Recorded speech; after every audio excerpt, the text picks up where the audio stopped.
நீங்கள் எதிர்பார்த்து கொண்டிருந்த அந்த தருணம், மாண்புமிகு தமிழ்நாடு முதலமைச்சர் அவர்கள் உங்கள் முன்னால் முக்கிய கோப்புகளில் கையெழுத்திடுகிறார்.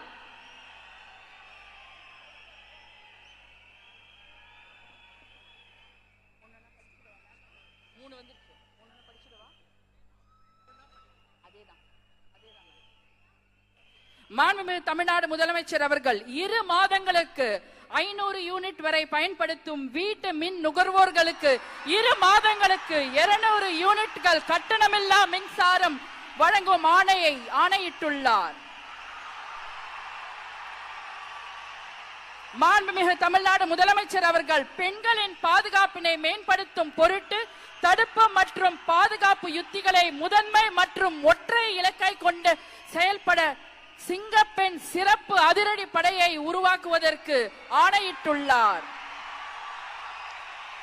தமிழ்நாட்டில் போதைப் பொருட்கள் தொடர்பான குற்றங்களை கண்டுபிடித்து கடுமையான நடவடிக்கைகளை எடுக்கும் பொருட்டு அனைத்து மாநகரம் மற்றும் மாவட்டங்களில் போதைப் பொருட்கள் தடுப்பு படை அலகுகளை உருவாக்குவதை குறித்து ஆணையிட்டுள்ளார் மாண்புமிகு தமிழ்நாடு முதலமைச்சர் அவர்கள்.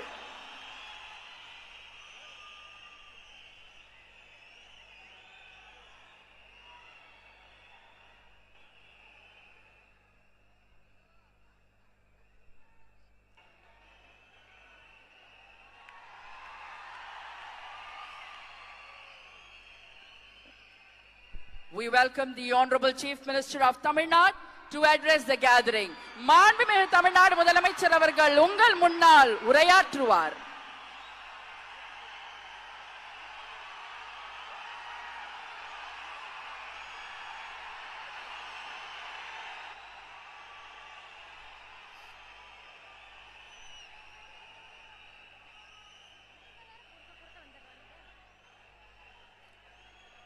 என் நெஞ்சில் குடியிருக்கும்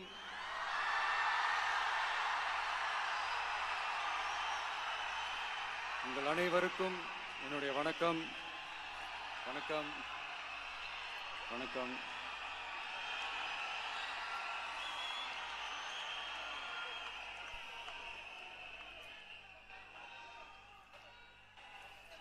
என்ன சொல்றது, எப்படி ஆரம்பிக்கிறதுன்னு தெரியல.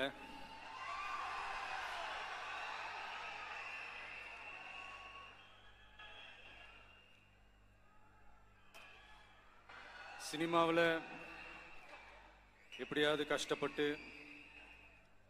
வெற்றி அடையணும்னு இருந்த ஒரு சாதாரண அசிஸ்டன்ட் டைரக்டருக்கு பிறந்த ஒரு பிள்ளையா எனக்கும் வாழ்க்கையில் வறுமைனா என்னன்னு எனக்கு நல்லாவே தெரியும், பசினா என்னன்னு எனக்கு நல்லாவே தெரியும். நான் ஒன்றும் பெரிய மன்னர் பரம்பரையிலிருந்துலாம் வந்துடல. உங்களை மாதிரி தான், உங்களில் ஒருத்த மாதிரி தான், உங்க குடும்பத்தில் ஒருத்த மாதிரி தான், உங்க புள்ள மாதிரி தான், உங்க மகன் மாதிரி தான், உங்க அண்ணன் மாதிரி தான், உங்க தம்பி மாதிரி தான்.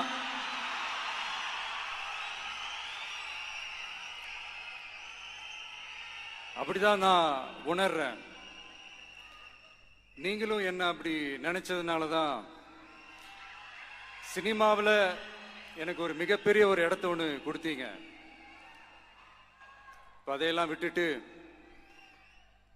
உங்களுக்காக நன்றி கடன் செலுத்துறதுக்காக அரசியலுக்கு வந்த உங்க விஜய, இந்த விஜய, நீ வா விஜய், நாங்களா இருக்கோம், பாத்துக்கிறோம்.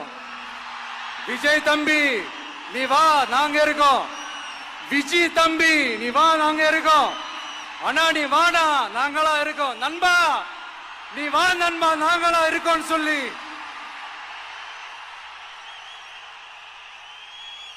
அவ்வளவு அன்பா, அவ்வளவு உறவா என்ன ஏத்துக்கிட்டீங்க. இந்த நேரத்தில் இதை நான் சொல்லணும். இந்த டிராவல்ல, இந்த ப்ராசஸ்ல எனக்கு எவ்வளவோ கஷ்டங்கள், எனக்கு எவ்வளவோ இந்த அவமானப்படுத்தினதெல்லாம் ஒரு பக்கம் இருந்தாலும் எனக்காக கூட நின்ன உங்களுக்கும் அதே மாதிரி கஷ்டங்கள், அதே மாதிரி அவமானங்கள் அதையெல்லாம் நீங்க பெருசா எடுத்துக்காம, அதையெல்லாம் நீங்க பொருட்டாவே எடுத்துக்காம